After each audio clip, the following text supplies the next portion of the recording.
तो 90 डेज का रिनोवेशन करिए, अपनी पूरी टीम को नया बनाइए, नया नेटवर्क बनाइए, नए लोगों को लाइए, नया चुनाव करिए, नए बंदों को नई नई एक्टिविटीज़ में डालिए, आगे आगे एक्टिविटीज़ की पहले से तैयारी करिए, ज़्यादा से ज़्यादा प्लान दिखाइए खुद जाके।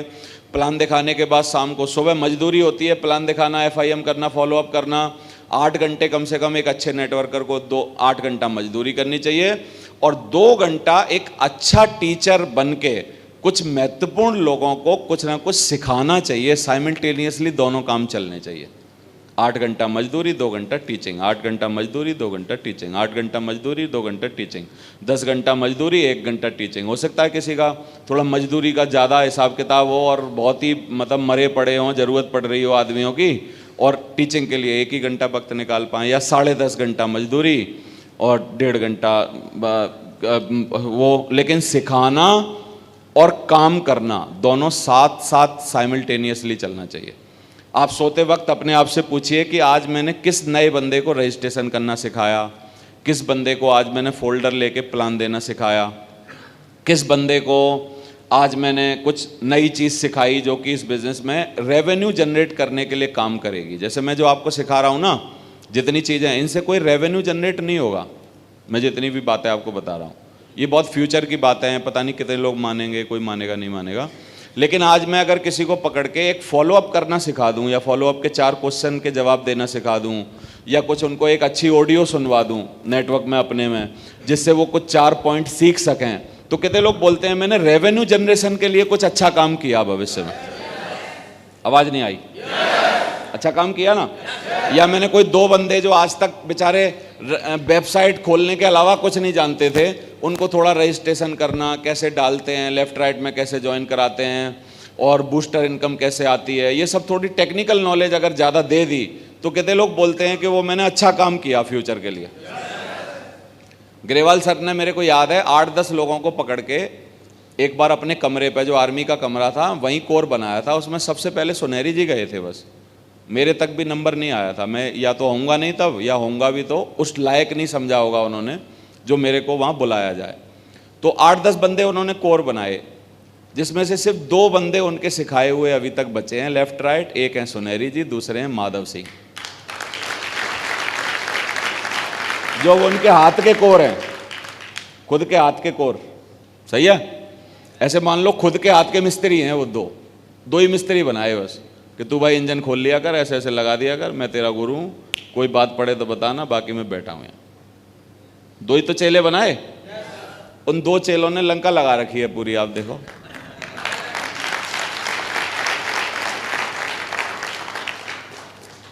लेकिन हम क्या सोच रहे हैं कि मैं एक भी अपने हाथ से नहीं सिखाऊंगा, और फिर बोला मेरा काम क्यों नहीं चल रहा है? जवाब आपको खुद ही मिल गया होगा, फिर तुम्हारा काम क्यों नहीं चल रहा? भाई उन्होंने भी ऐसे सोच के थोड़ी सिखाए कि मैं 10 सिखा रहा हूं, इसमें से 2 बचेंगे। लेकिन ये सिखाता रहना तो एक सतत प्रक्रिया है ना। हो सकता है आपने पिछले साल किसी को सिखाया हो, या कई लोग ऐसे, उनकी केसेट अटकी हुई है कि मैंने तो 5 सिखा दिए, 5 सिखा दिए, वही कुछ नहीं कर रहे, वही कुछ नहीं कर रहे, वही कुछ नहीं कर रहे, वही कुछ नहीं कर रहे। तो भाई पहली वाली लॉट तेरी खराब निकल गई, अभी दूसरी लॉट तैयार कर। क्या कर सकते हैं? कोई है उपाय है क्या कुछ उसके अलावा? तो पकड़ के सिखाना, जो आपको आता है वो आप लोगों को तैयार करिए। कई लोगों का ऐसा भी है नेटवर्क मार्केटिंग में कि हम नेटवर्क को अपने बराबर नहीं सिखाएंगे कभी भी। ये लोग एक अलग बीमारी से ग्रसित हैं। इनकी बीमारी है कि मैं हमेशा सुपर रहना चाहिए। ये बीमारी इस नेटवर्किंग के लिए बहुत घातक है। जैसे कई लोग अपने नेटवर्क में रजिस्ट्रेशन ही नहीं सिखाते लोगों को। बोला नहीं सर, इसको सिर्फ बोलो प्लान दिखाए, पैसा लाए। क्या करे? प्लान दिखाए और पैसा लाए। फिर मैंने कहा इसके बाद का काम? बोला इसके बाद का हम करेंगे। तो कितने लोग बोलते हैं कि प्लान दिखाए पैसा लाए पे वो बहुत दिन तक रह पाएगा इनके साथ? इस बिजनेस की एक मजबूरी है। एक सबसे अच्छा काम जो सुनहरी सर ने मेरे साथ किया, जिसके लिए मैं जिंदगी भर कृतार्थ हूं, वो नहीं है जो आप सोच रहे हो। वो आप सोच रहे हो कि उन्होंने मेरे डीडी के पैसा दिए ना, उससे भी एक बड़ा काम है। उन्होंने मेरे को अपनी टीम का सबसे बेस्ट स्टेज का नंबर 1 प्लानर बनाया। अब सुनहरी जी की टांग टूट गई, जो कहानी सुनाते हैं सर, तो टांग टूट गई तो अभी क्या करें, 3-4 महीना टांग पूरी ऊपर, और वो टेढ़ी भी नहीं कर सकते, और ऑपरेशन हुआ और ये सब हुआ। तो सुनहरी जी को चिंता हुई टांग टूटते ही 1-2-3 दिन के अंदर ही कि यार मेरे नेटवर्क से अब प्लान कौन दिखाएगा। और शेड्यूल सेट होता था कि हफ्ते हफ्ते नंबर आता था कि ये फर्स्ट प्लान, उसका सेकंड प्लान, फिर उसका ये। तो इनको चिंता हुई क्या करेंगे, तो मेरे को बुलाया, 2-3 दिन में मॉक्स वॉक्स लेके मेरी तैयारी करवा के मेरे को उतार दिया कि भाई हमारी तरफ से ये प्लान लेगा। तो आई वॉज द फर्स्ट, मतलब क्या है ना, टीम लीडर सुनहरी जी का, जो कि उनके अलावा स्टेज पे प्लान लेता था कोई। Thank you very much.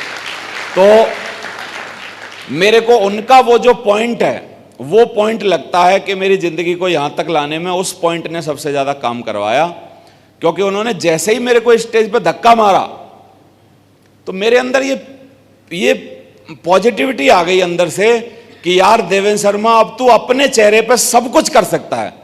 क्योंकि उससे पहले एक बात थी कि यार तू साले प्लान नहीं दे सकता वेन्यू पे, इंडिविजुअल तो खूब दिखा सकता है जो भी होगा। तो वो जो कमी थी वो उन्होंने पूरी करवा दी। मेरे को ये कॉन्फिडेंस आ गया कि जब तू यहां दिखा सकता है तो मथुरा में भी दिखा सकता है, यहां दिखा सकता है तो भरतपुर में भी दिखा सकता है, यहां दिखा सकता है तो तू जहां खड़ा हो जाएगा वहां दिखा सकता है। तो ये जो कॉन्फिडेंस जैसे ही मेरे अंदर आया, फिर ये धंधा मेरा हो गया। उस दिन से फिर मैंने काम करना चालू कर दिया। तो मेरा आपसे ये सवाल है कि क्या आप अपने नेटवर्क में काबिल लोगों को डेवलप कर रहे हैं कि नहीं कर रहे हैं? ढूंढ के काबिल लोगों को ला रहे हैं कि नहीं ला रहे? यदि आप इस काबिलियत पे अंकुश लगा के बैठे हैं, हम लोगों को गलती करके सीखने नहीं देना चाहते, हम लोगों के पैरों के नीचे अपने हाथ रख के उनको, मतलब क्या है ना, बहुत कमजोर बना रहे हैं। और कमजोर फौज वाला सेनापति कभी जीत नहीं सकता दुनिया में।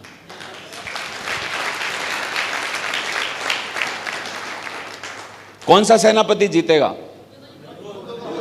जिसकी फौज बहुत मजबूत हो। तो कभी भी ये जहर मत दीजिए अपनी नेटवर्क, अपनी औलाद को भी कभी ऐसे मत पालिए कि बहुत नाजुक स्थितियों में जो करूंगा मैं करूंगा, मम्मी चम्मच ले के पीछे घूम रही है कि बच्चा खा ले, बच्चा भी नखरे करता घूमगा, नहीं अभी नहीं, बाद में।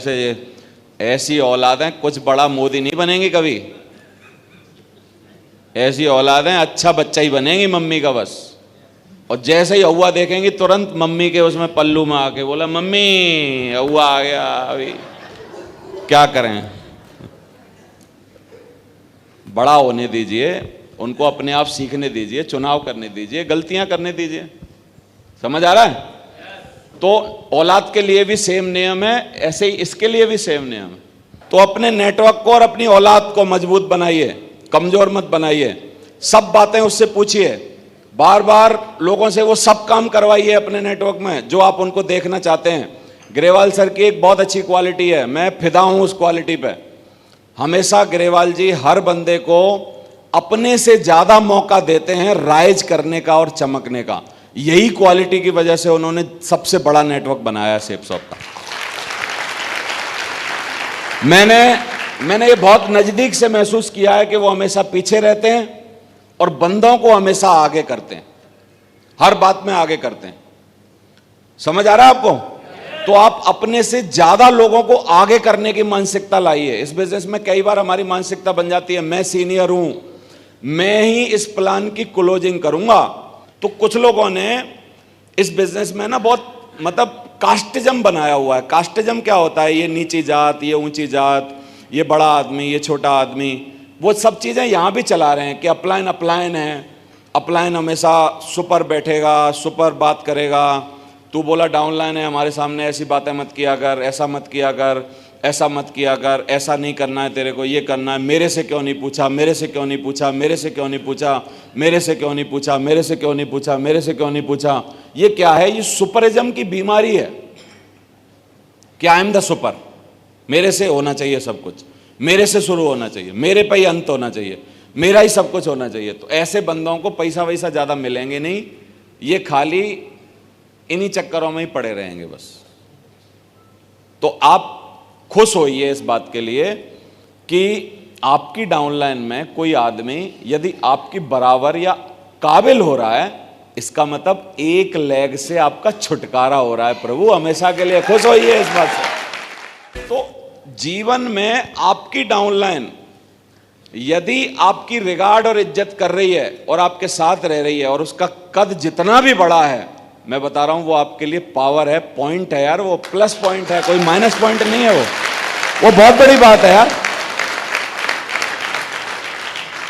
मैं आपसे एक और सवाल पूछ रहा हूं, एक जगह गलती पे हैं हम। एक ही दिन मंगलवार को सुबह 9:30 बजे दोनों आएंगे, या आज मंगलवार को 9:30 बजे एक आएगा और फिर 6 साल बाद मंगलवार को 9:30 बजे कोई दूसरा आएगा? नियम क्या है? एक ही दिन मंगलवार को 9 बजे? ऐसा हो ही नहीं सकता। तो बंदे हमेशा एक एक करके मजबूत आएंगे। एक ही लेग में सबसे पहले मजबूत बंदे आते हैं, एक ही लेग में मजबूत काम होता है, एक ही लेग में बैलेंस इकट्ठा होता है, एक ही लेग में नेटवर्किंग पहले सबसे तेज होती है, एक ही लेग में सबसे ज्यादा टारगेट जीतते हैं। फिर उन्हीं को दिखा दिखा के, उन्हीं की बात कर करके, अपने प्रयास ज्यादा डाल के, अपने एफर्ट ज्यादा डाल के, अपनी मेहनत ज्यादा लगा के, अपना पॉजिटिव मेंटल एटीट्यूड के साथ जब आप काम करते हैं तो दूसरी तरफ भी उसी तरीके के लोग फिर धीरे धीरे आ जाते हैं। कितने लोग मानते हैं ऐसे ही चलेगा कि दोनों एक ही दिन सुबह 9:30 बजे आ जाएंगे? बोला भाई आज मंगलवार को 9:30 बजे 2 घोड़े आ गए हैं, मैं फ्री भाई, बात करते। होगा क्या ऐसा? तो हमेशा एक लेग ही मजबूत होगी। तो जो मजबूत लेग है ना आपकी, और जो मजबूत बंदे हैं, मजबूत लीडर हैं, मजबूत बंदे जो आपके साथ आ रहे हैं, उनको अप्रिशिएट करिए, उनसे खुश होइए, उनकी तरक्की को देख के खुश होइए, उनको फील कराइए ये बात कि यार मैं बहुत खुश हूं तेरी इस बात से, बहुत मजा आ रहा है मेरे को। तो आप उस लेग से स्वतंत्र हो जाएंगे। फिर पूरा ध्यान दूसरी तरफ लगाइए, धीरे धीरे दूसरी तरफ भी लोग आ जाएंगे। ऐसे ही तो बनेगी ना बात सबकी। तो ये बात ध्यान दीजिए, कभी जलिए मत नेटवर्क से, कभी डाउनलाइन से। इसका बड़ा चेक क्यों आ गया, इसकी रैंक पहले क्यों हो गई, ऐसा क्यों हो गया, वैसा क्यों हो गया, फलाना क्यों हो गया। मैं ग्रेवाल सर को देख के जलूं अंदर अंदर, क्योंकि जलता है आदमी तब बताता नहीं है किसी को, अंदर अंदर जलता है। वो अंदर की प्रक्रिया पे बात कर रहा हूं आज मैं, जिससे वो अंदर से आपकी सफाई हो जाए। अब मैं जलूं, उनके कपड़े देख के जलूं, गाड़ी देख के जलूं, बच्चा विदेश पढ़े आया उसको देख के जलूं। अभी नया घर बनाया 3.5 करोड़ रुपए का उन्होंने। उनकी मानता है कि वो कभी अपना शो ऑफ नहीं करते कि वो वीडियो बना लाएं, फोटो दिखाएं। वो चाहते हैं कि मेरा जितना कम दिखाया जाए उतना ज़्यादा बढ़िया है। वो चाहते हैं लड़कों का दिखा के ही काम चल जाए, वो ज़्यादा सही है। समझ आ रहा है? ऐसी मानसिकता है उनकी। तो उन सब चीज़ों से यदि मैं जलूं तो कितने लोग बोलते हैं मैं प्रकृति को ये संदेश दे रहा हूं कि हे प्रकृति, मेरे को कभी ग्रेवाल सर जैसा मत होने देना, क्योंकि यदि मैं अभी उनसे जल रहा हूं तो फिर तो मैं भी अपने आप से जलूंगा यदि उन जैसा हो जाऊंगा। तो प्रकृति को तो मैं यही संदेश दे रहा हूं ना। तो प्रकृति को हम जैसा संदेश देंगे वैसा ही हमारे साथ होगा। हम कितनी मेहनत कर लें, हम उस संदेश से ऊपर नहीं जा पाएंगे कभी भी। ये बात को बहुत ध्यान से समझिए आप।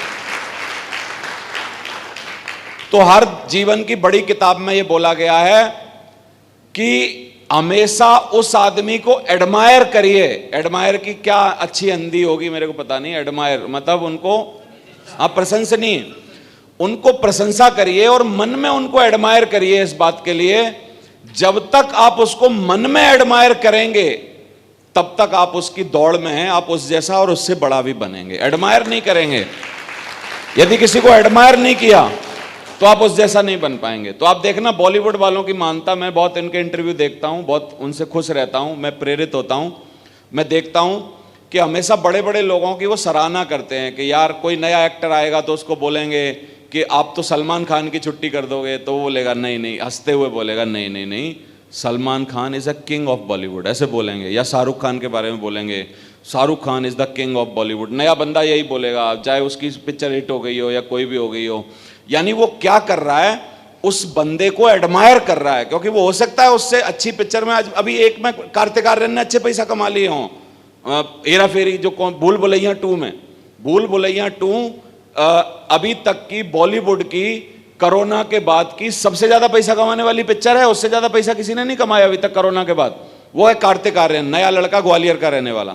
उससे जब पूछा कि भैया आप ये बनते जा रहे हो, आप तो बड़े बड़े किंगों को पानी पिला दोगे, कुछ भी पूछते हैं ना इंटरव्यू में, तो बोला नहीं नहीं नहीं नहीं नहीं नहीं, क्योंकि वो बंदा जानता है प्रकृति के लॉ को, यदि उनको एडमायर नहीं करेगा तो उन जैसा कभी बन ही नहीं पाएगा दुनिया में।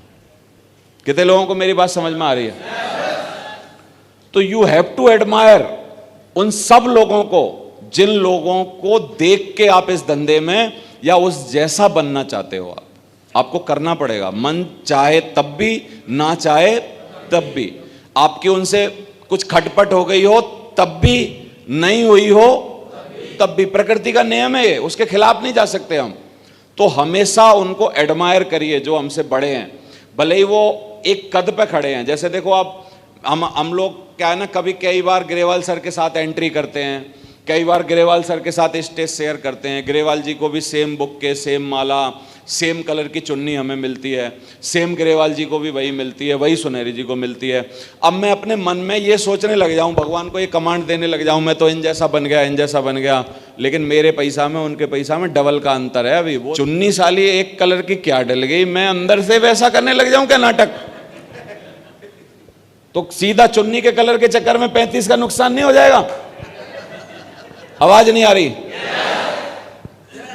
मैं आपको बता रहा हूं, मैं अपने मन में कमांड देता रहता हूं। मैंने कहा भाई ये सब कर रहे हैं एक सा, वो तो यहां बिजनेस के नाटक हैं ये, लेकिन मैं इन जैसा बिल्कुल नहीं हूं, मैं इन जैसा बनना चाहता हूं। इनके चरणों में बैठा हुआ हूं मैं अभी भी, मैं इनकी बात मानूंगा किसी भी कीमत पर। गलत तरीके से भी बोलेंगे, गलत तरीके से भी बोलेंगे, मैं इनकी मानूंगा भाई साहब, क्योंकि मैं इनके पीछे पीछे लगाऊं, मैं इन जैसा होना चाहता हूं।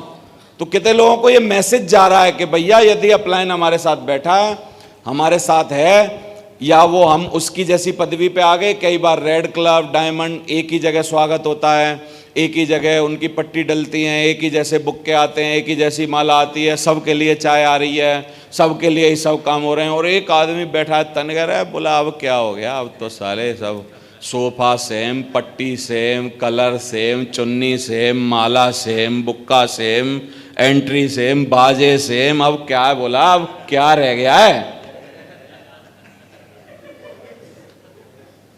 वो जो रह गया है ना, वो बहुत महत्वपूर्ण है। और ये हमारे बिजनेस के बैंक का ठटरा गए, इनके चक्कर में नहीं पड़ना कभी भी।